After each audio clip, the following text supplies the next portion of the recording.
how do we understand the dialectic of the great books of the Western tradition? Well, you could look at figures like Sappho, Homer, Saint Augustine, and then Dante to figure this out. The great dialectic, this great tension within the Western literary tradition, is ultimately a dialectic between divinity and humanity. The love of the hero, the love of our protagonists throughout the great works of the literary tradition, are ultimately occupying a middle ground. The heart or the soul occupies this mid-rank between the supposed lowliness of humanity and the elevated highness, the heavenly reality of divinity. This, of course, comes to us through the Neoplatonist reading of literature, which is then picked up on by Augustine and developed forward in the Renaissance by the great Renaissance thinkers, most especially Dante. Let us look at how the hero must make a choice between humanity and divinity within just these four works that I've highlighted, and how this is the great key, the great window into all literature from antiquity even into modernity and our contemporary age. If we begin with Homer, you see this too in the Iliad, but we're going to focus on the Odyssey.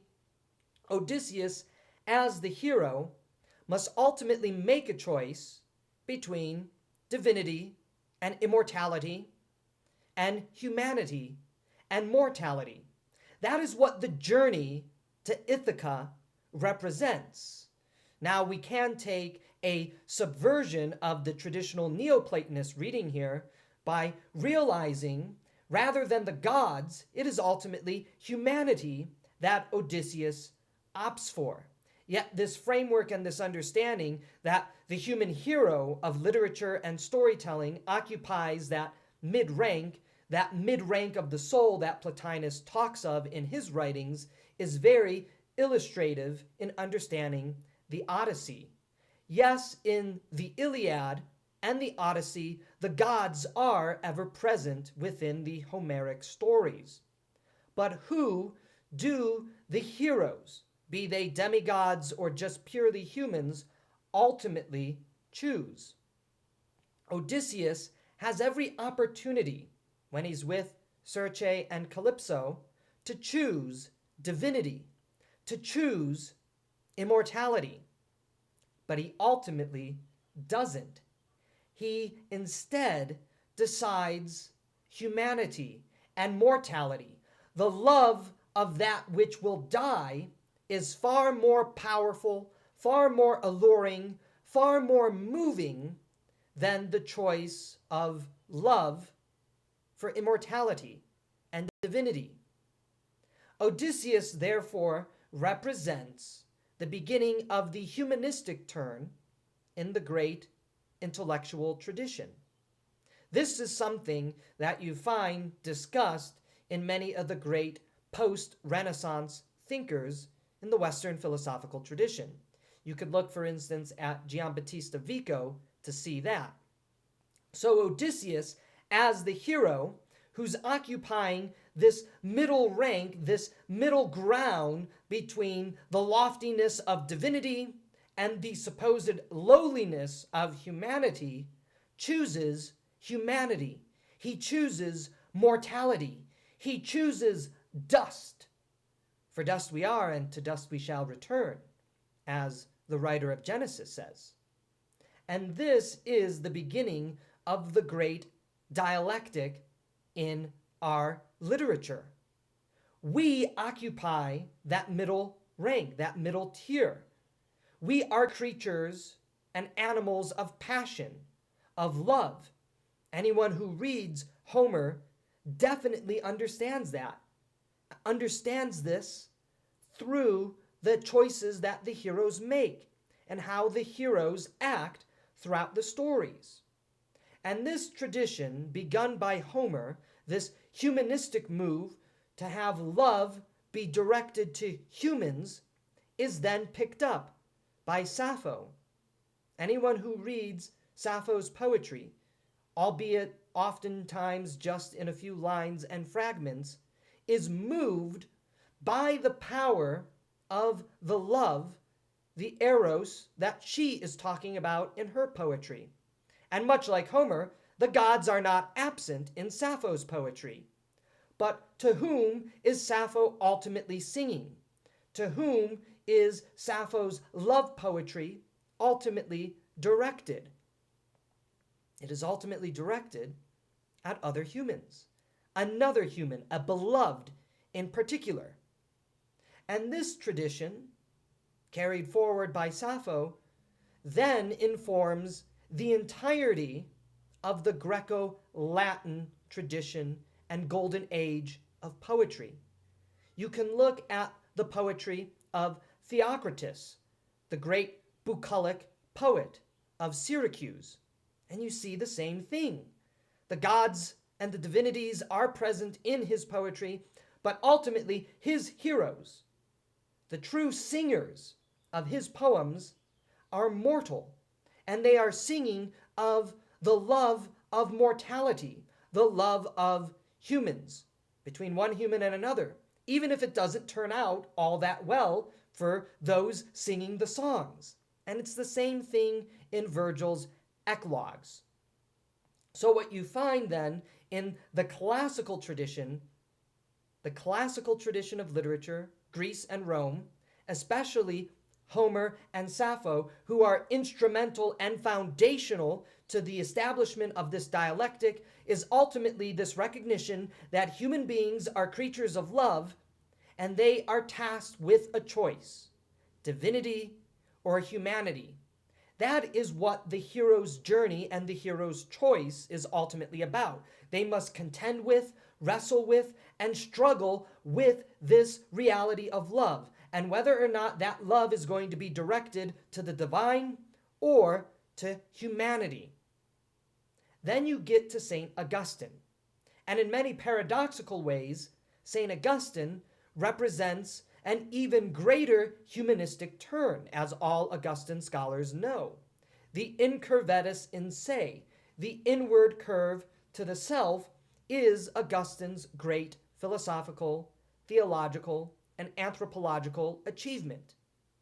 Augustine is simultaneously reacting against the literature of antiquity, while also pushing it in a far more, again, humanistic direction than the Greek and Latin poets ever achieved. Because Augustine discovers God in himself. And in those remarkable words, as he's preaching on 1 John, you could get a copy of his homilies on 1 John, and you'll find it written there. He is the first author of the early church, the only author in Latin to say these words, Dilectio Deus est. Love, God is. What Augustine is saying is love itself is divine. Throughout the Confessions, of course, Augustine's most famous work, he articulates the view that God is found within us.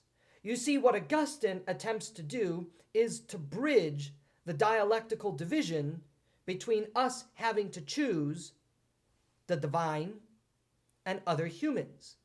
This dialectic between divinity and humanity, Augustine is trying to articulate in all of his writings, is a false dichotomy. It is a dialectic that need not happen. However, the reality of the human mind, as well as the reality of the human heart, necessarily pushes us in these two directions. We must choose either God or the gods or humanity. And thus, Augustine's bridge, his attempt to build a synthesis where we ourselves are both the treasury of love, the treasury to love and to be loved because God is found within us, ultimately fails. Even when following the Augustinian framework, we will choose either humanity or divinity.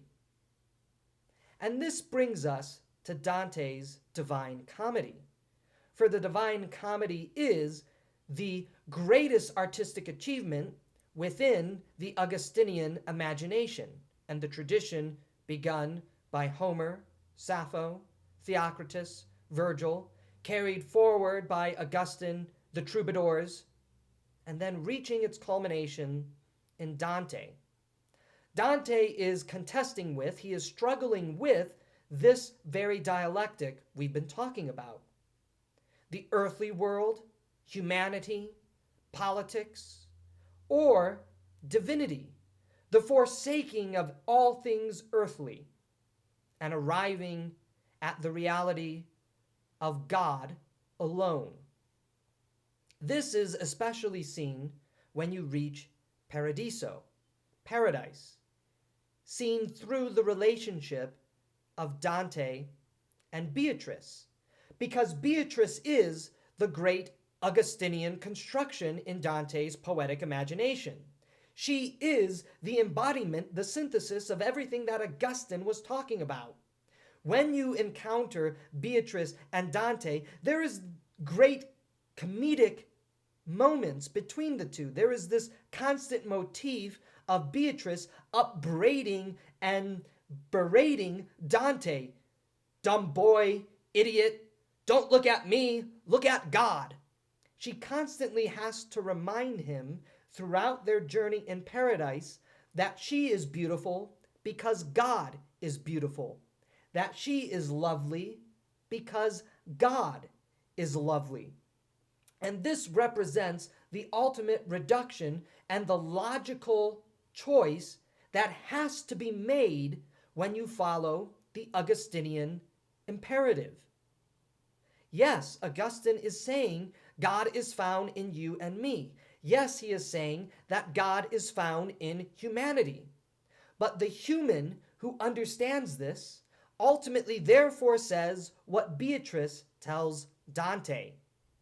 God, God, God. You're not looking at my beauty, you're looking at God's beauty.